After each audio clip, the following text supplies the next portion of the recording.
Time After Time by Tahmima Anam. "You never used to smell like that," she said. "You remember how I smelled?" he asked. "No, but I remember how you didn't smell." "How didn't I smell?"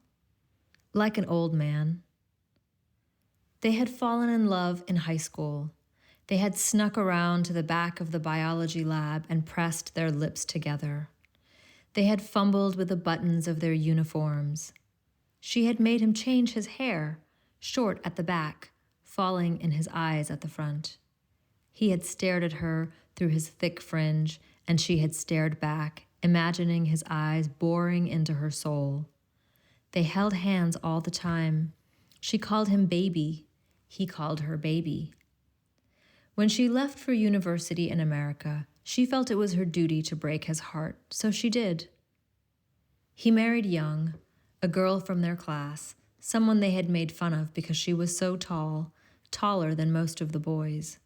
They had 4 daughters who shot up like stalks of rice, and on Instagram his wife perpetually sighed about how quickly it had all happened. She fell in love every few years or so with men who seemed all right at first, but then would bore or control or resent her. She wrote a food blog which had turned her into a minor celebrity, which had then led to a column in a famous newspaper and a television program and multiple trips around the world where the camera zoomed in on her putting things into her mouth. She could kill a restaurant or make its fortune with one sentence. Her reviews were funny and cruel and full of knowing contempt, all the while keeping up an image of her as a wide-eyed, curious woman with an insatiable appetite for shoe buns or mochi or noodles. "You smelled like sweat," she said, "adolescent sweat. And now I smell like old man? Not super old, just going towards old. I suppose I smell like menopause." "You smell like jasmine and rainbows," he said. He was exactly the same, except fatter and sadder. His wife had died right at the start of the pandemic when no one knew anything. His only consolation, he said, was that it was before they realized it was COVID, so he was able to be with her at the end. "I remember you loved Cyndi Lauper," he said. "We used to watch that video," she remembered. "Time After Time?" "Oh yes, the one with the porcelain dog." It was a Jack Russell Terrier. Cyndi had cuddled her Jack Russell Terrier, and then she'd had a fight with her boyfriend, and then she'd left him tearful at the train station while she went off on her adventures. It was the same for her, she said. She had pulled out of the station and away from them all, away from high school friends and getting married and sighing about how quickly the children were growing. When she heard the news about his wife, she wrote, "So sorry about your wife," she said. "You seemed very happy together." "We were," he replied. "She was a truly wonderful partner and mother." She'd left it at that, bore out the pandemic on Zoom dinners with her parents and Zoom dates with strangers. There were no restaurants to review, so she started writing about food delivery services, though she found herself becoming kinder, more willing to let people fail. She wondered whether she'd been too tough on everyone, that perhaps now that she was almost 50, she might start to soften. She flew to Dhaka to see her parents. She told them not to come to the airport, but they came anyway. "We have the vaccine," they said. Everyone cried.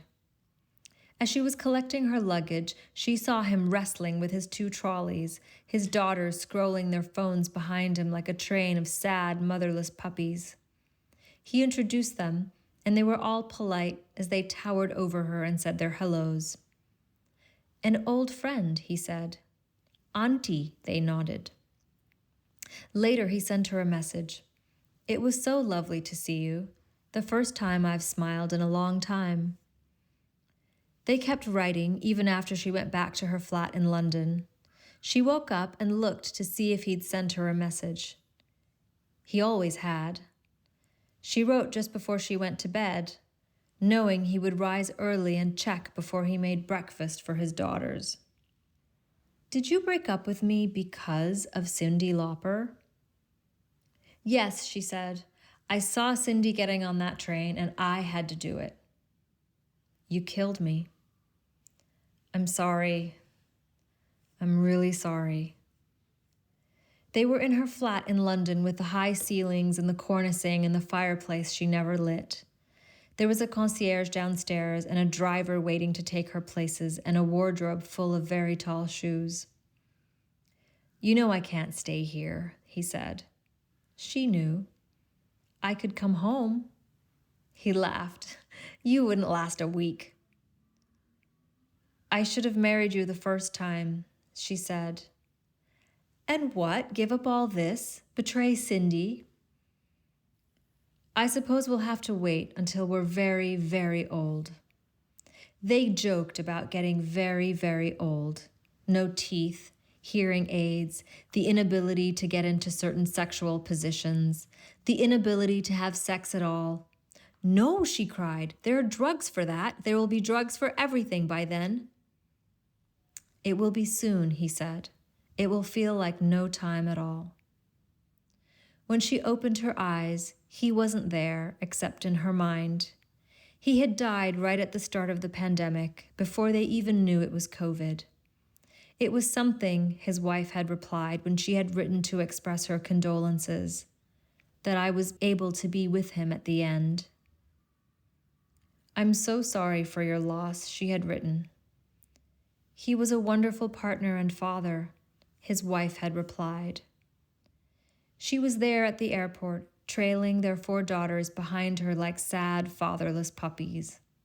"Auntie," they had nodded. "I should have married you the first time," she whispered into the solitude.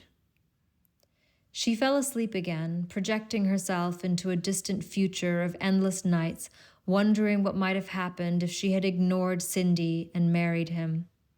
She knew she would continue to dream of him, calling her jasmine and rainbows, returning those kisses she had offered in secret behind the school building, in a time before anything else had ever mattered.